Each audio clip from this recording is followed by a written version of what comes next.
Hello everybody, welcome to Pathfinders academy for CAPF।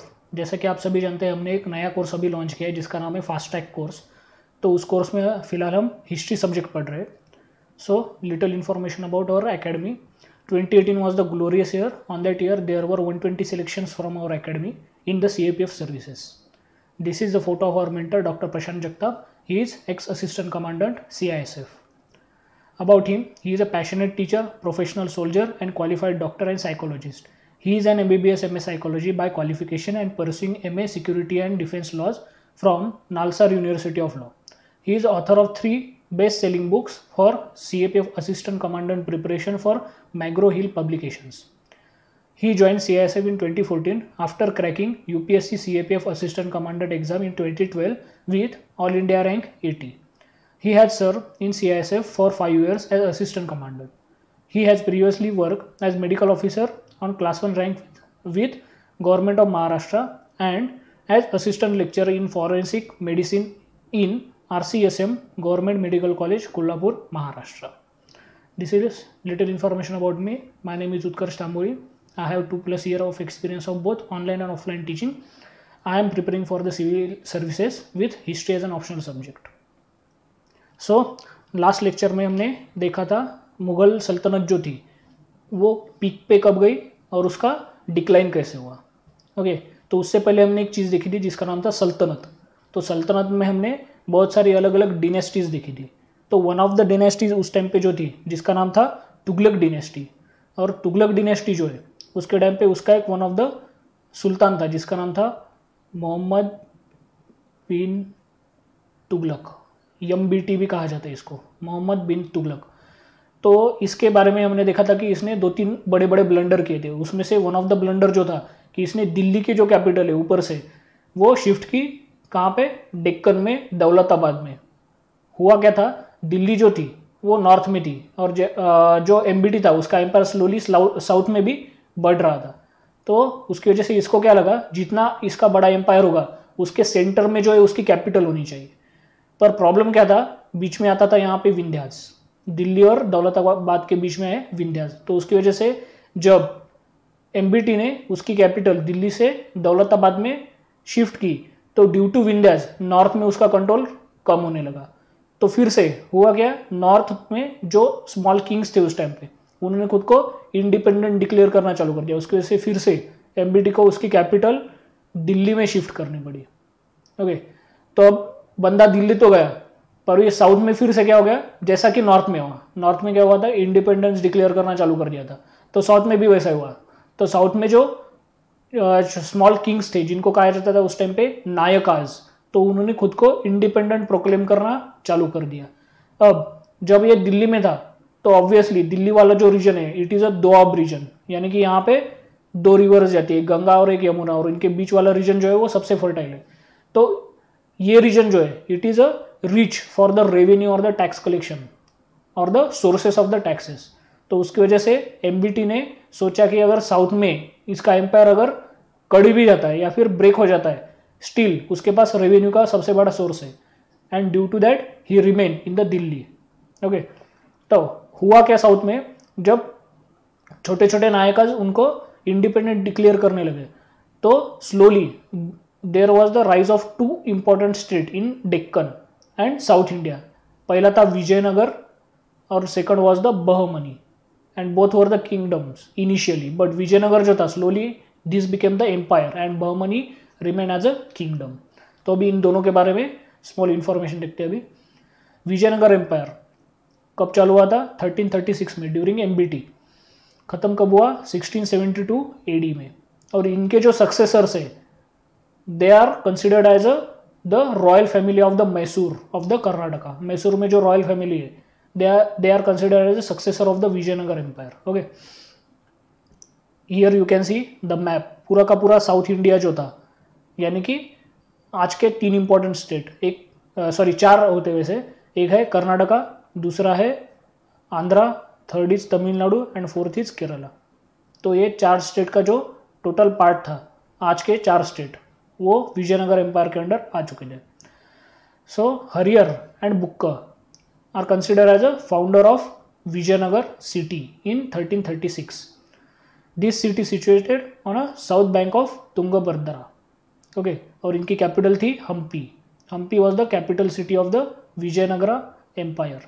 अब ये हम्पी जो है it is a situated on south bank of Tungabhadra. Then earlier जो थे ये दोनों भी considered as a governor of the Veera Ballala III of the Hoysala king. हमने लास्ट के जो लेक्चर से उसमें देखा था कि साउथ में होयसाला किंग्स थे। एंड मोहम्मद बिन तुगलक यानी कि होयसाला जो थे उनको एमबीटी ने हराया था। तो इनके जो गवर्नर थे दोनों भी हरियाणा एंड बुक, तो ऑब्वियसली ये दोनों गवर्नर इनके पास चले गए, एमबीटी के पास, and they remain in the power. तो उसकी वजह से उनके पास ऑलरेडी पावर थी, उनको कोई एस्टेब्लिश करना प्रॉपर ग्राउंड से ऊपर उठना इतना एफर्ट करने की कोई ज़रूरत नहीं थी।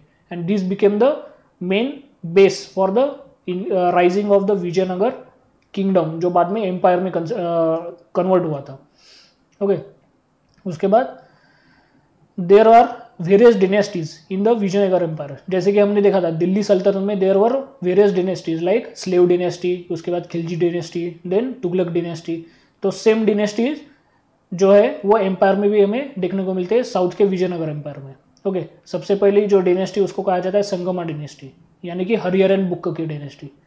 उसके बाद आते हैं सुलवाज, उसके बाद आते हैं तुलवाज, एंड सबसे लास्ट में आते हैं Aravidus. Okay, these are the families who ruled under the Vijayanagara empire.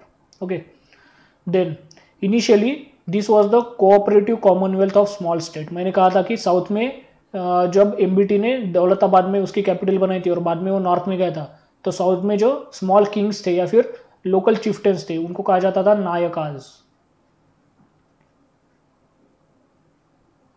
नायकाज, तो ये जो नायकाज थे initially they became united and work as a cooperative commonwealth of small states. क्यों? क्योंकि ऊपर उस टाइम पे सल्तनत थी और कभी भी साउथ में आके नायकाज पे अटैक कर सकते थे, that's why. Okay, but then Harihara Bukka started their kingdom building it with blessings of guru जिनका नाम है विद्यारण्य। याद रखो, Vidyaranya was the guru of the Harihara and Bukka, and with his blessing they started Vijayanagara kingdom. They were also got reconverted into Hinduism from Islam by Vidyaranya itself। यानी कि इसका मतलब है हरिहरन बुक जब होयसालाज के अंडर थे, होयसालाज का किंग वीर बल्लाल III, तो उसके जब गवर्नर थे दे वर द हिंदूज, पर जब वो मोहम्मद बिन तुगलक के गवर्नर बने they became the Muslim converted into Islam. Okay, तो विद्यारण्य जो था after the decline of the impact of Mohammad bin Tughlaq, Vidyaranya ने उनको कन्वर्ट किया into Hinduism again. They were also feudatories of Kakatiya king Prataparudra Sen. Prataparudra Sen नाम का एक काकातिया किंग था, काकातिया किंगडम भी था साउथ में होयसालाज के साथ साथ। They also posted as minister under the Kampili kingdom. अब हुआ क्या था, मोहम्मद बिन तुगलक साउथ में आने का जो मेन रीजन था, ये रीजन था ये काम्पिली जो है ये वाला, जो मोहम्मद बिन तुगलक था उसका एक one of the sworn enemy जो था उसने काम्पिली में शरण ली थी, वो काम्पिली भाग के आया था। और मोहम्मद बिन तुगलक ने काम्पिली किंग से क्या कहा कि तुम उसको मेरे हवाले कर दो, पर काम्पिली किंग क्या बोला, वो मेरे शरण में आया है, उसकी वजह से I can't give him to you. तो उसकी वजह से मोहम्मद बिन तुगलक को खुद साउथ में आना पड़ा और काम्पिली को डिस्ट्रॉय करना पड़ा। सो जब काम्पिली को डिस्ट्रॉय कर रहे थे उससे पहले भी हरियर and book were the ministers of the Kampili kingdom. Then there was the always dispute with the Shahis, जो हम देखेंगे अभी आगे चल के। जो बहमनी किंगडम हमने कहा था तो वो बाद में डिसइंटीग्रेट हुआ इनटू 5 शाहीज, दक्खन की 5 शाहीज थी वो। ओके, तो उनके साथ इनका हमेशा झगड़ा चलता था। किस चीज़ के लिए? सबसे पहला तुंगभद्रा दोआब, ऑब्वियसली ये फर्टाइल रीजन है जहाँ पे एग्रीकल्चर हो सकता था और जहाँ पे ज़्यादा टैक्स लगाया जा सकता था। उसके बाद है गोदावरी दोआब। गोदावरी दोआब यानी कि इसी को अलग लैंग्वेज में हम कह सकते हैं कृष्णा गोदावरी दोआब। ओके, यानी कि Krishna river and Godavari river के बीच का पार्ट। सेम ये भी फर्टाइल लैंड है जो एग्री के लिए इंपॉर्टेंट है और वहीं से भी टोटल रेवेन्यू आने के ज़्यादा चांसेस है। उसके बाद मराठवाड़ा कंट्री यानी कि ये वाला पार्ट, जो डेक्कन प्लेट है उसके ये वाला पार्ट। ओके, ये पार्ट के लिए झगड़े होते थे। देन अभी देखते हैं about the Sangama dynasty. Sangma dynasty का फाउंडर था हरियर, उसका टाइम पीरियड है 1336 टू 1356 एडी। उसके बाद आता है उसका भाई जिसका नाम है बुक्कावन, he was a brother of Harihara. Okay, तो उसका टाइम पीरियड है 1336 टू 1377 एडी। इसी को टाइटल दिया गया है, उसने टाइटल लगाया था वेद मार्ग प्रतिस्थापक, यानी कि इसी से पता चलता है देवर the follower of the Vedic tradition, वेद मार्ग प्रतिस्थापक। देन उसके बाद आता है हरियर का बेटा जिसका नाम है हरियर वन, उसका टाइम पीरियड है 1377 टू 1404 एडी। इसने खुद को महाराजाधिराजा टाइटल लगाया था। उसके बाद आता है देवराया वन, वो आता है 1406 टू 1422 एडी में। He had relations with the Firoz Shah of the Bahmani kingdom. Firoz Shah नाम का एक वन ऑफ द सुल्तान था, बहमनी सुल्तान, तो उसके साथ इसके मैट्रिमोनियल भी रिलेशंस हो चुके थे। उसके बाद ही built dam and canals on Tungabhadra and Haridra river. Okay, इसने डैम्स एंड कैनल्स भी बनाए थे फॉर द एग्रीकल्चर। इसी के टाइम पे देयर वाज वन ट्रैवलर जिसका नाम है Domingo Paes. He was a traveller who came to India during the reign of Devaraya one. उसके बाद आता है one of the significant next king जिसका नाम है देवराया टू। इसका टाइम पीरियड है 1422 to 1446 AD. He had important due to getting old strength back. सबसे इंपॉर्टेंट चीज़ हमने यहाँ पे देखा था कि देवराया वन जो था उसके रिलेशंस थे Firoz Shah of the Bahmani kingdom, जो सुल्तान था। तो ऑब्वियसली अगर इसके रिलेशंस है, यानी कि फिरोज शाह ने देवराया वन को हराया था, तो देवराया टू जब थ्रोन पे आ गया, देन ही got his old strength back. Okay, he is also called as Immadi Devaraya. Okay, then during his period there was the visit of the traveller जिसका नाम है Abdul Razzaq. He came from Persia, यानी कि आज का ईरान। उसके बाद Nuniz, he came from Portuguese, and Barbosa same, यानी कि he was also from the Portuguese, यानी कि पोर्तुगीज से दो बंदे Nunes and Barbosa, and Abdul Razzaq जो है ही फ्रॉम द पर्शिया। इसी के कोड में there was the Telugu poet, well known poet जिसका नाम है Srinath, well known poet of that period in the Telugu language. तो इसी से पता चलता है जो संगमा डिनेस्टी थी उनके टाइम पे जो कोड रहता था, यानी कि राज दरबार जो रहता था, उसकी जो ऑफिशियल लैंग्वेज थी it was a Telugu.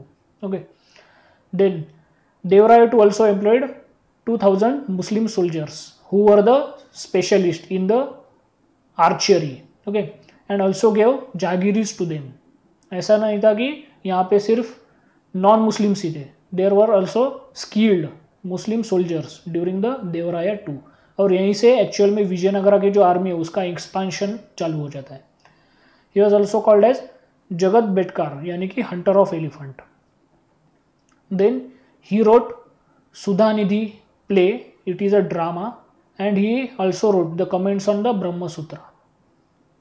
He wrote Sudhanidhi named drama and also wrote the comments on Brahma Sutra. Then उसका वन ऑफ द डिसेंडेंट आता है जिसका नाम है मल्लिकार्जुन। उसका टाइम पीरियड है 1446 टू 1465 एडी। इसी को कहा जाता है ओल्ड देवराय। इसके टाइम पे कुछ ज़्यादा सिग्निफिकेंस नहीं हुआ था। ओके, देन उसका one of the next descendant आता है मल्लिकार्जुन का जिसका नाम है विरूपाक्षा।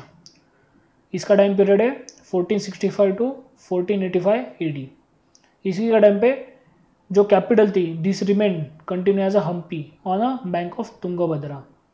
तेलुगु, जैसा कि मैंने कहा था, it was the official courtly language of the Sangama dynasty and Virupaksha was the last king of the Sangama dynasty. उसके बाद आता है सुलवा नरसिंह जिसने कि सुलवा डिनेस्टी तैयार की थी, but it remain in power for the short time, जिसका टाइम पीरियड है 1485 टू 1506 एडी। इन्होंने जो संगमा डिनेस्टी ने गेन किया था टेरिटोरी, ग्लोरी, उसी को मेंटेन किया, ज़्यादा एक्सपांशन नहीं किया। उसके बाद आता है तुलवा वीर नरसिंह। सेम जैसा सुलवा नरसिंह ने जो संगमा डिनेस्टी थी उसको ओवरथ्रो किया था, सेम तुलवाज ने भी क्या किया, सुलवाज को ओवरथ्रो किया, और उसका नाम था सुलवा वीर नरसिंह। ये भी शॉर्ट पीरियड के लिए था जिसका टाइम पीरियड है 1505 टू 1560 एडी। ओके, और तुलवाज में सबसे important king of the south Indian history जिसका नाम है कृष्ण देवराया। उसका टाइम पीरियड है 1509 to 1529 AD. Krishnadevaraya of the Tulwa dynasty was the most famous king of the Vijayanagara Empire. He conquered Shivasamudram, Raichur, Odisha and Warangal. इतना सारा, यानी कि नॉर्थ में भी इसने उसका टेरिटोरियल एक्सपांशन किया था. ही हैड हिज एम्पायर और the territorial extension from Krishna river in the north to Kaveri river in the south and Arabian Sea in the west and bay of Bengal to the east. यानी कि ये जो India का southern part है पूरा, ये पूरा का पूरा southern part during the Krishnadevaraya Vijayanagara empire के अंडर आ चुका था. He build large tanks, canal for irrigations. He develop the naval power, understanding the vital role of oversea trade. ये बंदे को पता चला था नेवी की इंपॉर्टेंस क्या है, जो कि मुगल्स को पता नहीं चलता. मुगल्स के पास there was no professional navy, जो विजयनगरा के पास उस टाइम पे थी. He had friendly relationship with Portuguese and Arab. क्यों? क्योंकि उसको ओवरसी ट्रेड करना था उसके लिए. There was also increase of the revenue. यहाँ पे रेवेन्यू भी इंक्रीज होता है. He patronize the art and architecture. In short अगर कहा जाए, he was a king who had interest in all parts of the dimension of life at that time. इसने सब किया था, वेलफेयर भी किया था, इसने वॉर भी किया था, इसके पास रेवेन्यू भी था, इसके पास ट्रेड भी था, इसके पास आर्ट एंड आर्किटेक्चर भी था. ओके. देन इसके टाइम पे there was the one person जिसका नाम है Saluvatimma. He was a important minister and head of army at that time. ये बंदा इंपॉर्टेंट है. ओके. उसके बाद इसी के टाइम पे जो था नॉर्थ में, there was a change in the regime. जो सल्तनत थी उसका कन्वर्जन हुआ था मुगल्स में, और ये किसने किया था? बाबर ने. तो ऑब्वियसली बाबरनामा यानी कि तुजुक ए बाबरी, जो कि ओरिजिनल टेक्स्ट है, जिसका नाम जो है वो कन्वर्ट करके ड्यूरिंग द अकबर लिखा गया बाबरनामा, तुजुक ए बाबरी. ओके. तो इसमें विजयनगर एम्पायर जो था उसका मेंशनिंग जो है वो बाबर ने किया हुआ है. इसी के टाइम पे also Domingo Paes came and he wrote account about the kingdom of the Vijayanagara. Then this period is considered as a classical period of Sanskrit in south. हमने देखा था नॉर्थ में जो classical period of the Sanskrit था, it was during the Guptas. South में इसके time पे था. तेनालीराम सबको पता है, वेल नोन पर्सन, जिसकी स्टोरीज हम बचपन से सुनते आ रहे.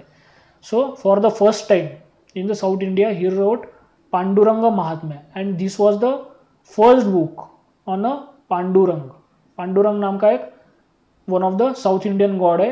ही belongs from the Vaishnava sect of the Hinduism. Okay, Vaishnava sect of the Hinduism. And during the Bhakti movement of the South India, there was a rise of new tradition जिसका नाम है वारकरी. वारकरी ट्रेडिशन. तो ये जो साउथ इंडिया के भक्ति movement की tradition है, वारकरी ट्रेडिशन, ये वारकरी जो है ये मानते हैं पांडुरंग को. He is from the Vaishnava sect of the Hinduism. And for the first time Tenali Rama wrote the book Pandurang Mahatmya, and this book was written in Kannada language. Okay,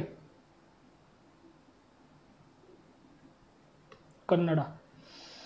Then he himself, king जो था Krishnadevaraya, he himself wrote Amuktamalyada and Jambuwati Kalyanam, ये नाम के 2 books.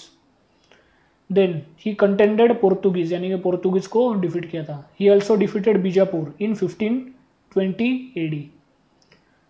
Also defeated Bijapur, ये हो गया, यही वाला पॉइंट है, रिपीट हो गया. Then also he adopted some titles.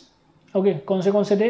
He himself called as Andhra Bhoja, यानी कि इसी से पता चलता है कि इसकी जो कोर टेरिटरी थी वो आज के आंध्रा वाला जो स्टेट का टेरिटरी है वहाँ से भी बिलोंग करती थी. That's why he is called as Andhra Bhoja. Then second is Abhinava Bhoja and Andhra Pitamaha. These are the 3 titles given to Krishna देवराया.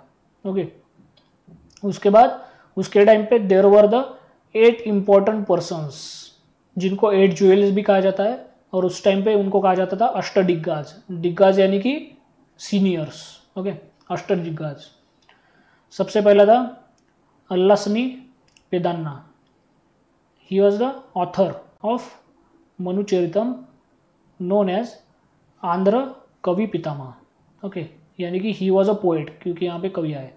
ही was a senior poet, that's why Peddana is called as Andhra Kavi Pitamaha. उसके बाद आता है Nandi Thimmana. He was author of the Parijatha पहरानम.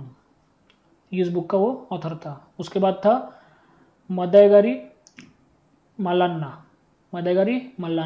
उसके बाद दुर्जटी. Then Allaraju Ramabhadra Kavi. Then Pingali Suranna. Then Ramaraja Bhushana. And सबसे last में Tenali Ramakrishna. So these were the members who were the part of the Ashtadikas during the court of the Krishna Devaraya. उसके बाद आता है उसका डिसेंडेंट कृष्ण देवराय का, जिसका नाम है Sadashiva. He was actually last king of the Tuluva dynasty. Okay, last Tuluva king. इसी के टाइम पे there was the battle of the Talikota. It was in 1565 AD. हुआ क्या था वहाँ पे? There was the combined forces of the Ahmednagar sultan, Bijapur sultan and Golconda sultan and Bidar sultan. They declared war on Vijayanagara during the rule of Ramaraya. Ramaraya नाम का एक minister था जो on the behalf of king Sadashiv handle करता था, लाइक प्राइम मिनिस्टर. रामराया जो था वो लाइक प्राइम मिनिस्टर था उस टाइम का. तो उसने क्या किया था, इन चारों साइज को जो उस टाइम पे डेक्कन में थे, ये चारों शाहीज, तो इनको आपस में झगड़ा करवाने के लिए थोड़ा सा पॉलिटिक्स खेला था. पर जब इनको पता चला कि रामराया जो है वो इनके बीच में झगड़ा कर रहा है, तो ये सब चारों लोग एक हो गए and they combinedly attack on the Vijayanagar empire. और इसी टाइम पे there was the crushing and the destruction of the Vijayanagar empire. इन्होंने इवन हम्पी भी लूट लिया था, ऐसा कहा जाता है. उसके बाद आता है इसी का वन ऑफ द मिनिस्टर था जिसका नाम था तिरुमला. तो फिर जो डिस्ट्रॉयड जो भी डिनेस्टी थी ड्यूरिंग द सदाशिव, उसको मेंटेन करने का वन ऑफ द वर्क किया था तिरुमला ने. इसका टाइम पीरियड है 1572 AD. In later phase he help the Vijayanagara. Okay, he settled new capital जिसका नाम था पेनुकोंडा. पहले तो हम्पी थी, पर हम्पी तो अभी डिस्ट्रॉय हो गए, so new capital. He started new dynasty जिसका नाम है Aravidu dynasty. Okay, Aravidu dynasty. Aravidu dynasty का लास्ट किंग जो है उसका नाम है Ranga III. The last king of Aravidu dynasty. फिर से इनका वन ऑफ द मिनिस्टर था वेंकटा, जिसको वेंकटा III भी कहा जाता है, in 1612 AD. And in the final phase he started Wodeyar dynasty. और जो आज के मैसूर किंग है they are from the Wodeyar dynasty. Okay, he started new dynasty जिसका नाम था वडेयर डिनेस्टी, जो लास्ट डिनेस्टी है. He installed Mysore as a capital. He was overturn by Hyder Ali and Tipu Sultan. Short period के लिए ये जो फादर एंड सन है हैदर अली एंड टिपू सुल्तान, इन्होंने वडेयर्स को मैसूर से हटाया था. बट फिर से जब ब्रिटिशर्स ने इनको हराया था हैदर अली एंड टिपू सुल्तान को, तो फिर से वडेयर्स को वहाँ पे इंस्टॉल कर दिया था. He again reinstated by British after the Anglo Mysore wars. 4 wars हुए थे, वो आगे देखेंगे हम, 4 Anglo Mysore war. And it is continued till date. अब देखते हैं इनका एडमिनिस्ट्रेटिव नेचर क्या है. तो इनका हम जो एडमिनिस्ट्रेटिव नेचर देखेंगे वो कंपेयर टू सुल्तान देखेंगे, क्योंकि हमने सल्तनत का भी एडमिनिस्ट्रेटिव नेचर नहीं देखा था. ओके, तो सल्तनत जो थी इट वाज डिवाइडेड इन इक्ताज. हमने इक्तादारी सिस्टम देखा था. तो इक्ताज का जो हेड होता था ही वाज आइदर मुक्तीज और वालिज, उनको कहा जाता था. Then multiple iqtas were divided into shiq. Shiq का जो हेड होता था उनको शेखदार कहा जाता था.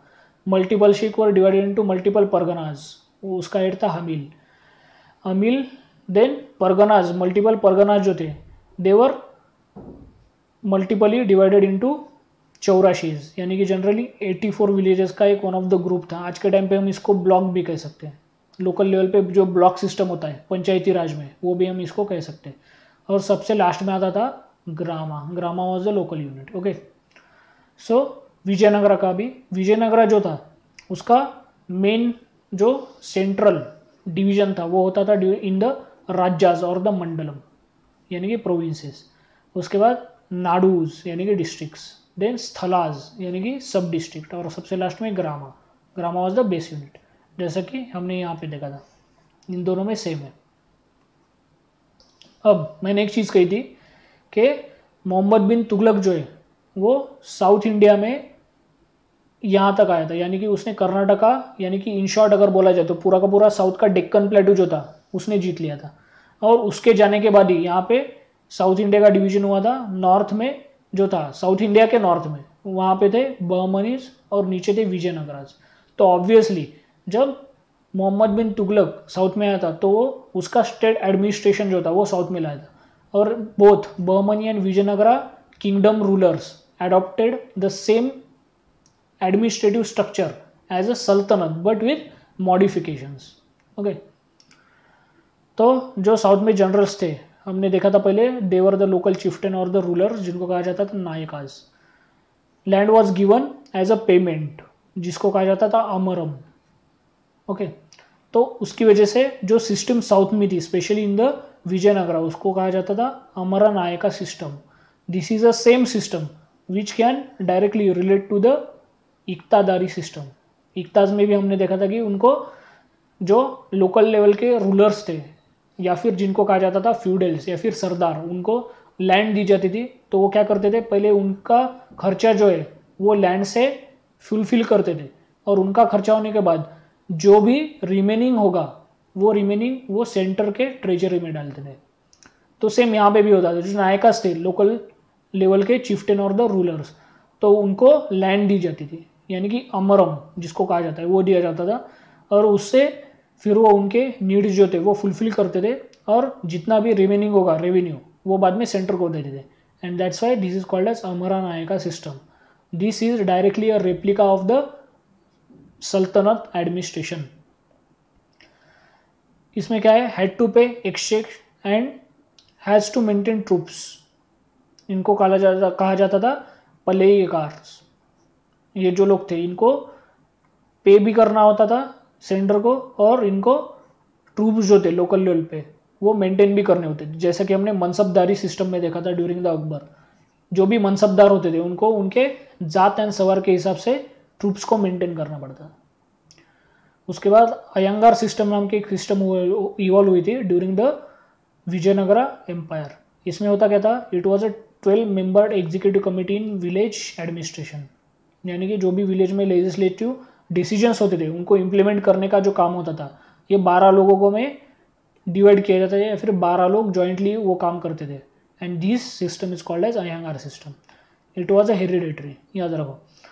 The land was granted as a payment. इनको लैंड जो थी वो एज अ पेमेंट दी जाती है। There were no taxes for the services, service tax नहीं था इस टाइम पे। उसके बाद देयर वॉज न्यू पोस्ट जिसका नाम है Karnik. It was a new post and he use to handle all land related documents. Okay, land related जो भी डॉक्यूमेंट्स थे वो सब हैंडल किए जाते थे बाय द कर्निक, ये वाला कर्निक। ओके, उसके बाद land revenue during Vijayanagara, land revenue was the 1/6 of the total produce. उसके बाद there was the marriage tax but no tax on widow remarriage. ये इंपॉर्टेंट चीज़ है, विडो री मैरिज पे टैक्स नहीं होता था, but there was a tax on marriage. इसी से पता चलता है कि उस टाइम की जो सोसाइटी थी वो रिच थी, क्योंकि अगर सोसाइटी रिच होगी तभी वो मैरिज जैसे चीज़ों पे टैक्स दे सकती है। ओके, उसके बाद ये आपके लिए होमवर्क है, रक्त कोगड़े ये नाम की चीज़ आपको ढूंढनी है। ओके, ये चीज़ है क्या। उसके बाद जो डिफेंस डिपार्टमेंट था during the Vijayanagara, it was called as कदाचार।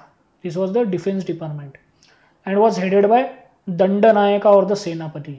नायका फिर से यहाँ पे आ गया। ओके, देन मिंटिंग प्लेस, जहाँ पे कॉइन्स वगैरह उस टाइम भी करेंसी जो थी वो मिंट की जाती थी, उसको कहा जाता था Jori Khana. Coins in coinage system were called as pagodas. जो कॉइन्स थे उनको पैगोडाज कहा जाता। Chettis had coin issuing power. Chettis यानी कि उस टाइम के लोकल शाहूकार भी कह सकते हैं या फिर लोकल मनी लेंडर भी कह सकते हैं। तो with the permission of the king they also had issuing power of the coins, but it should had be consented by the ruler. King की परमिशन के बिना ये नहीं होता था।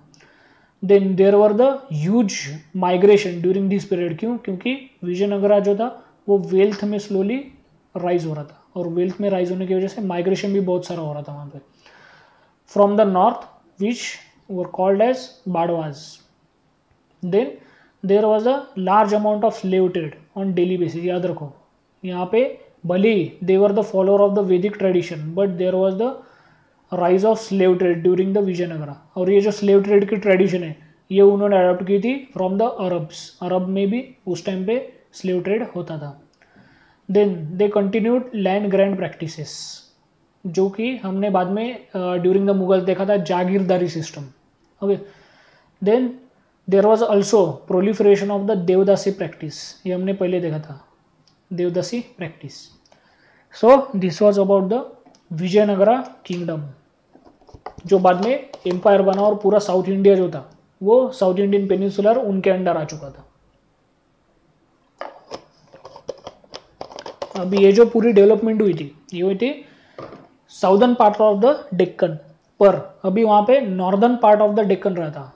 फॉर एग्जांपल अगर ये देखेंगे इसको, ये है साउथ इंडिया, अगर हम कंसिडर करेंगे कि this is a Deccan plateau, तो डेक्कन प्लाटू को डिवाइड करेंगे तो ये जो साउदर्न वाला पार्ट है ये पार्ट में पूरा विजयनगरा का चल रहा था, पर ये northern Deccan up to Vindhyas, ये वाला पार्ट जो था यहाँ पे जब विजयनगरा का राइज हुआ था यहाँ पे कुछ नहीं था, यहाँ पे लोकल रूलर्स थे। पर जैसे ही उसके राइज होने के 10 साल बाद वगैरह अराउंड 10 ईयर्स वहाँ पे एक बंदा आया था जिसका नाम था हसन गंगू। ओके, और उसी ने खुद को टाइटल लगाया था फिर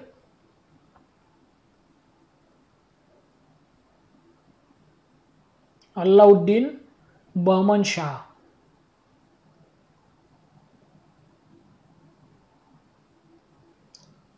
अलाउद्दीन बहमन शाह। ओके, ये टाइटल उसने खुद को लगाया था बाद में। तो ये बंदे ने ये जो नॉर्थ का इतना सारा पार्ट है, नॉर्थ डेक्कन टू विंध्यास, ये पार्ट में अपना किंगडम एक्सपांड करना चालू कर दिया था। अभी देखते हैं Bahmani kingdom which is related to northern Deccan part. इसका टाइम पीरियड है 1347 टू 1526 AD। ओके, तो इसके अराउंड कितने पहले 1336 इस डेट पे there was the rise of Vijayanagara, और उसके बाद बहमनी किंगडम। बहमनी किंगडम जो था it was started by Hasan Gangu Bahmani, who was a founder of the Bahmani kingdom. Earlier इसके बारे में ऐसा कहा जाता है कि हसन गंगू जो था he was one of the slave in a house of Brahmins, और वो ब्राह्मीन्स ने इसको अच्छे से ट्रीट किया, इसको पढ़ाया लिखाया, और उसकी वजह से to give credit to the their master Hasan Gangu started his empire with the suffix of the Bahmani. अब बहमनी को अगर इंग्लिश में ट्रांसलेट करना है तो इसका लिटरली मीनिंग है द एम्पायर और the kingdom which is related to the Brahmins, related to the Brahmins, इसी को कहा जाता है Bahmani. Okay, he was earlier officer of Devagiri. जब MBT साउथ में आया था मोहम्मद बिन तुगलक, उस टाइम पे ये देवगिरी का ऑफिसर था। He died on 1 Feb 1358 after the establishment of the Bahmani kingdom. He expanded his kingdom from Arabian Sea to Bay of Bengal, covered the whole Deccan up to Krishna river. Krishna के south में विजयनगरा था, कृष्णा के north में Bahmani. And he settled his capital at the Gulbarga. It is a city in today's Karnataka, Gulbarga city. तो वहाँ पे उसने Bahmani kingdom की कैपिटल रखी थी। उसके बाद उसका डिसेंडेंट आया जिसका नाम है मोहम्मद शाह वन। उसका टाइम पीरियड है 1358 to 1377 AD। He was a first true sultan of the Bahmani. क्यों? क्योंकि जो हसन गंगू था इसका टाइम पीरियड उसके टेरिटोरियल क्लेम्स जो थे उनको सेटल करने के लिए गया, पर एक्चुअल एडमिनिस्ट्रेशन या फिर कंसोलिडेटेड फॉर्म में स्टेटमैनशिप जो थी वो चालू हुई थी during the Mohammad Shah one. That's why he is considered as first true sultan of Bahmani. He defeated Kapaya Nayak of the Warangal. Warangal नाम का वहाँ पे एक स्टेट था जो तैयार हुआ था after the return of the MBT, तो उसको इसने डिफीट किया था। अर्लियर क्या था ड्यूरिंग हसन गंगू, वारंगल और बहमनी इन दोनों के बीच में एक अनरिटर्न क्या बोल सकते हैं, अनस्पोकन डील हुई थी कि दोनों भी एक दूसरे पे अटैक नहीं करेंगे, पर मोहम्मद शाह ने अटैक किया वारंगल पे. Okay, and the Vijayanagara ruler Bukka one by using firing arms. South India में for the first time there was the use of the firearms. किसने किया था वो? मोहम्मद शाह ने. अगेंस्ट हुम? बुक्कावन. हरिहर के बाद जो हमने देखा था Bukka one, he become the ruler, तो उसको हराया था. उसके बाद Mohammad Shah two, one of the descendant of the Mohammad Shah one. इसका टाइम पीरियड है 1378 to 1397 AD. He is considered as a peace lover. He also developed friendship relation or the friendly relation with his neighbors, यानी कि Vijayanagara, then Warangal, इनके साथ. He also built many mosques and madrasas, that is learning places, and also hospital. ये significant चीज़ है. He particularly focused also on the hospitals. इसी से पता चलता है कि ये जो बंदा था Mohammad Shah two, he was also welfaristic king. सिर्फ इसको वॉर वगैरह वो करना नहीं था. ओके, उसके बाद आते हैं उसका डिसेंडेंट जिसका नाम है फिरोज शाह बहमन, जो हमने देखा था कि इसने देवराय के साथ मैट्रिमोनियल रिलेशन भी तैयार किए थे. इसका टाइम पीरियड है 1397 to 1422 AD. He was a great general who defeated Vijayanagara ruler Devaraya I. He installed Firozabad on a bank of Bhima river. He patronized poet जिसका नाम था गेसु दाराज. इसको कहा जाता है he was the poet of the Dakhani language. Dakhani language जो है, it is a one kind of modification of the Urdu language. Dakhani language, गेसु Daraz. Then he encouraged autonomy at local level. Local level पे इसने autonomy को encourage किया. He also established the research and development center in Daulatabad. He married with the daughters of Devaraya II and Kerala of the Gondwana. Gondwana में उस time पे एक tribal kingdom भी था, तो उसके डॉटर के साथ भी इसने मैरिज किया था. Then during Firoz Shah Bahmani there was a visitor जिसका नाम है Nikitin. He came in 1470 and he came from Russia. ये बंदा जो था निकितीन, जनरली ऐसे जो नाम होते हैं निकितीन, गोरबाचेव, मिखाइल क्रुश्चेव वगैरह ऐसे नाम, वो रशियन होते हैं. Okay, he came from Russia. उसके बाद फिरोज शाह का डिसेंडेंट जिसका नाम है अहमद शाह. इसका टाइम पीरियड है 1422 to 1435 AD. He conquered kingdom of Warangal. Ultimately जो हमने यहाँ पे देखा था अर्लियर स्लाइड में कि मोहम्मद शाह जो था, ये बंदे ने वारंगल के साथ for the first time conflict चालू किया और उसको डिफीट किया. तो अल्टीमेटली जो वारंगल किंगडम है ये ख़त्म कर दिया किसने? अहमद शाह ने. And change the capital Gulbarga to Bidar. Earlier जो कैपिटल हसलगंगू ने गुलबर्गा में रखी थी उसको चेंज किया बीदर में बाय अहमद शाह. ओके, उसके बाद उसका descendant Mohammad Shah III. Time period 1463 to 1482 AD. इसके टाइम पे इसका सबसे पॉपुलर गवर्नर था या फिर प्राइम मिनिस्टर कह सकते हैं इसको, जिसका नाम था Mahmud Gawan. One of the well-known strategic diplomat at that time. Mahmud Gawan became the regent of the infant ruler. Okay. Then under his able leadership, Bahmani kingdom became very popular. Bahmani kingdom popular हो चुका था. He defeated ruler of the Konkan, Orissa, Sangameshwar, Vijayanagar. इन सबको ये बंदे ने defeat किया था. He improved administration, systematized finance, encouraged public education, reform revenue system, discipline army and eliminated corruption. यानी कि नियर अबाउट सब अच्छे काम जो थे ये बंदे ने यानी कि महमूद गवान के टाइम पीरियड में हुए थे.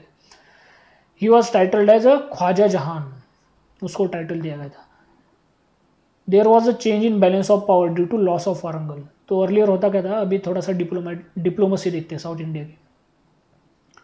यहाँ पे था बहमनी, ये साइड में था वारंगल और नीचे था विजयनगर. तो होता क्या था, बहमनी जो था अगर कभी विजयनगर पे अटैक करेगा तो विजयनगर क्या करेगा, वारंगल के साथ फ्रेंडशिप करेगा और 2 फ्रंट वॉर होगा. अगर कभी विजयनगर अटैक करेगा किस पे, बहमनी पे, तो बहमनी क्या करेगा, वारंगल के साथ रिलेशन तैयार करेगा और 2 फ्रंट अटैक. पर हुआ क्या, बहमनी वालों ने जब वारंगल को जीत लिया तो डायरेक्टली वहाँ पे सिर्फ 2 स्टेट रह गए. एक था ऊपर बहमनी, साउथ में था विजयनगर, और इन दोनों का डायरेक्टली कन्फ्लिक्ट चालू हो गया था. और अल्टीमेटली हुआ क्या, जो बहमनी था वो डिसइंटीग्रेट हो गया, और ऐसा भी कहा जाता है कि वो डिसइंटीग्रेट होने के लिए विजयनगर ने बहुत सारे एफर्ट लिखे थे। पर डिसइंटीग्रेट होने के बाद भी जो अभी हमने देखा था बैटल ऑफ तिलाकोटा, वहाँ पे 4 शाहीज जो थी वो एक हुई थी और उन्हें अल्टीमेटली विजयनगरा को डिस्ट्रॉय कर दिया। Okay, so this is a map where you can see the disintegration of the Shahis. यहाँ पे खानदेश का एक अलग रूलर था, बहमनी सुल्तान थे, साउथ में विजयनगर वाले थे। यहाँ पे you can see the disintegration, Khandesh को अहमदनगर वालों ने ले लिया था। यहाँ पे बेरार की बेरार शाही थी, अहमदनगर की उस टाइम पे निज़ाम शाही कही जाती, निज़ाम शाही थी। बीदर की बरीद शाही थी। हैदराबाद में उस टाइम पे गोलकोंडा किंगडम रूल करता था। बीजापुर में उस टाइम पे आदिल शाही थी। तो अल्टीमेटली हुआ क्या, ये जो छोटी छोटी शाहीज है ये शाहीज भी ख़त्म हो गई। आइदर वो शाहीज निज़ाम शाही ऑफ द अहमदनगर के अंडर आई या फिर बीजापुर के आदिल शाही के अंडर आई। ओके, और अल्टीमेटली निज़ाम शाही एंड आदिल शाही ये दोनों शाहीज बचे थे। तो हमने जो देखा था कि बैटल ऑफ तिलाकोटा में क्या हुआ था, ये 4 लोगों ने ऊपर के विजयनगर पे अटैक किया था। Okay, so this is a map of disintegration of the Bahmani sultan. तो महमूद गवान वो बंदे ने क्या क्या किया, he started madrasa college at Bidar. हमने देखा था कि Bidar became the new capital of the Bahmani. Then he started Riyaz ul Insha नाम का एक नया department. It was a special department for the letters. अब लेटर्स किस चीज़ के लिए, डिप्लोमेसी के लिए, कोई मैसेज पहुंचाने के लिए या फिर आर्मी को मोबिलाइज करने के लिए।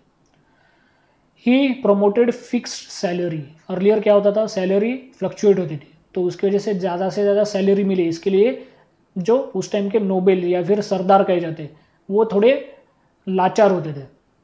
But Mahmud Gawan promoted the policy of fix salary. Then he use both cash and land grant as a payment for the salary. याद रखो, ये पेमेंट जो थी लैंड ग्रांट की ये विजयनगर में भी होती थी और सेम ऊपर बहमनी में भी होती थी। Then Mahmud Gawan divided his kingdom यानी कि बहमनी किंगडम इनटू 4 तराफ, तराफ यानी कि provinces, under the leadership of the tarafdar यानी कि provincial head. Daulatabad under Masnad e Ali, then Berar under Majlis e Ali, then Bidar under Azam e Humayun और सबसे लास्ट में गुलबर्गा अंडर मलिक नायक। और इसी टाइम पे for the first time Bijapur जो था उसको प्रोमिनेंस मिलना चालू हो गया। और बाद में हमने देखा था कि बीजापुर में आदिल शाही का राइज हुआ था, तो बीजापुर का जो प्रोमिनेंस था वो इसी टाइम से चालू हुआ था। द लास्ट बहमन रूलर जो था, ये वॉर हो गया, ये एक्चुअल वॉज होना चाहिए था, was the Karimullah. Karimullah was the last Bahman ruler. Then इसके बाद हुआ क्या, there was a division between the nobles. तो उन्होंने क्या किया, जो नोबेल्स थे, जब सेंट्रल अथॉरिटी जो क्या बोल सकते हैं स्ट्रॉन्ग किंग था, उसके डिक्लाइन के बाद उनमें झगड़ा चालू हुआ है। कौन, पहले थे दक्कनीज, जो दक्कन के ओरिजिनल लोग थे जो इस्लाम में कन्वर्ट हुए थे, जिनको दक्कनीज कहा जाता है, देवर द ओल्ड कमर्स। और दूसरे थे अफाकीज, देवर द न्यू कमर्स। इन दोनों में झगड़े चालू हुए और जो डेक्कनीज थे उन्होंने फिर अपने अपने अलग अलग किंगडम्स को इंस्टॉल करना चालू कर दिया। सबसे पहला था उसमें बीजापुर, इसका फाउंडर कौन था, यूसुफ आदिल शाह, और इसी के नाम से आदिल शाही चालू हुई थी वहाँ पे इन 1489। उसके बाद अहमदनगर, यहाँ पे थी निज़ाम शाही अहमदनगर की। ये अहमदनगर की निज़ाम शाही जो थी, it was founded by Malik Ahmad in 1490। उसके बाद बेरार में बेरार शाही थी under the Fathullah Imad in 1490। Then Hyderabad Golconda, वहाँ पे था Quli Qutb Shah, he founded Qutb Shahi dynasty in 1512। Then Bidar, Bidar की बीदर शाही, उसका फाउंडर था अमीर अली बरीद, इसी को बरीद शाही भी कहा जाता है। क्यों, क्योंकि उसका सरनेम बरीद था। And this Barid Shahi was founded in 1520, यानी कि 1489 टू 1520 तक जो बहमनी किंगडम था वो कंटिन्यूसली डिसइंटीग्रेट हो रहा था। ओके, उसके बाद देखते हैं एडमिनिस्ट्रेशन थोड़ा। At that time there were various departments in the Bahmani kingdom. सबसे पहला था वकील सल्तनत, ये हम वजीर के साथ, जो वजीर था कहाँ पे, मुगल कोर्ट में, उसके साथ इसको कंपेयर कर सकते हैं। He was equal to Delhi's Malik Naib at that time. Okay, उसके बाद था पेशवा, जो बाद में अलग पोस्ट बनी थी। Actually this was a assistant post. Peshwa use to assist वकील सल्तनत को। देन दूसरा था वकील कुल। He use to observe all and surveillance in the kingdom. जितना भी किंगडम था उस टाइम पे जो भी चीज़ें हो रही थी उनको ऑब्जर्व करना, उनको सर्विलियंस में रखना, अपने अंडर सर्विलियंस रखना। और स्पेशली ये जो चीज़ होती थी ये होती थी बाय द स्पाइज। तो इन चीज़ों को कंट्रोल करने का जो ऑफिस था या फिर डिपार्टमेंट था उसको कहा जाता है वकील कुल। बंदा कूल था, ओके, यानी कि कूल रह के क्या करता था, वो ऑब्जर्व करता था एंड सर्विल करता था। देन आता था अमीर जुमला। It was the department of the finance department था। और नाजिर नाम का एक बंदा था, ही was the assistant of the अमीर जुमला। देन वजीर अशरफ यानी कि foreign department. Then Kotwal chief of the town police, यानी कि law and order local level पे जो भी हैंडल करता था वो होता था कोतवाल। देन सदर ए जहाँ यानी कि जस्टिस एंड रिलीजन का हेड। सदर यानी कि जनरली वो जाता है रिलीजियस साइड में। देन खासे खेल यानी कि सिक्योरिटी एंड बॉडीगार्ड वाला जो डिपार्टमेंट था वो। देन सरे नौबत, इसी को बाद में सर नौबत भी कहा जाता है। एक्चुअल वो पर्शियन वर्ड है सरे नौबत। It means commander in chief. ये बंदे के अंदर पूरी की पूरी उस टाइम पे आर्मी होती थी। Okay, so these were the departments. और इन डिपार्टमेंट्स की बदौलत बहमनी जो था, अलाउद्दीन बहमन शाह, उसने उसके एम्पायर को जो पहले किंगडम था उसको इंक्रीज करना या फिर राइज करना चालू कर दिया। अब इनका डिक्लाइन कैसे हुआ वो देखते हैं। Decline, there was a continuous war between Bahmani and Vijayanagar rulers. और हमने जो पहले देखा था कि विजयनगर ने बहमनी को डिसइंटीग्रेट करने के लिए बहुत सारे एफर्ट लिए थे। Then ineffective and weak successor of the Mohammad Shah III। Mohammad Shah was the last strong ruler of the Bahmani kingdom. उसके बाद वीक सक्सेसर आए। Also the rivalry between Bahmani rulers and foreign nobles, यानी कि हमने अभी जो यहाँ पे देखा डेक्कनीज एंड अफवाकीज, ये जो दो लोग थे, इन दोनों की राइवलरी की वजह से जो बहमनी किंगडम था वो इंटरनली कोलैप्स होना चालू हो गया था। और इसी का फायदा फिर विजयनगर ने उठाया और बहमनी किंगडम को डिस्ट्रॉय कर दिया। Okay, so for today's lecture इतना ही था और देखेंगे आगे के लेक्चर्स में। Thank you.